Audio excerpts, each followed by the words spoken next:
Hi friends, கயிறு இழுக்கிற போட்டி பார்த்துருப்போங்க. கவர் இழுக்கிற போட்டி பார்த்துருக்கீங்களா? அதோ பாருங்க, அம்மாக்கும் பையனுக்கும் நடந்துக்கிட்டு இருக்கு. ரெண்டு பேரும் எவ்வளோ அட்டகாசம் பண்ணிக்கிட்டு இருக்காங்க பாருங்க. ஏதாவது பண்ணிட்டு போங்கடா அப்படின்னு லூனா ஒரு ஓரமாக படுத்து தூங்கிட்டு இருக்கான்.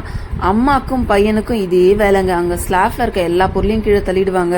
எதையாவது ஒன்றத்தை எடுத்துக்கிட்டு நீயா நானா அப்படின்னு ரெண்டு பேரும் சுற்றிக்கிட்டு இருக்காங்க. என்கிட்ட இருந்தே நீ அந்த கவரை பிடுங்கிட்டியா அப்படின்னு பட்டு இப்போ கொஞ்ச நேரத்தில் யோசிச்சுட்டு அது என்ன பண்ண போகுதுன்னு பாருங்க. அவ அட்டகாசம் தாங்கவே முடியல. அது பாருங்க, அவங்க அம்மா மேல ஏறிட்டான். நான் பேசினா திரும்பி ரெண்டு பேரும் பேசுறாங்க. என்ன வேணுமா பட்டு? உனக்கு என்ன வேணும்? என்ன வேணும்? பாப்பாக்கு என்ன வேணும்? என்ன வேணும் சொல்லு. என்ன வேணும்? அம்மாட்ட சொல்லு. என்னடா வேணும்? என்னடா வேணும்? சொல்லு. உனக்கு யார் பிடிக்கும்? லூனாவா? லூனாவா பட்டுவா? பட்டுவா?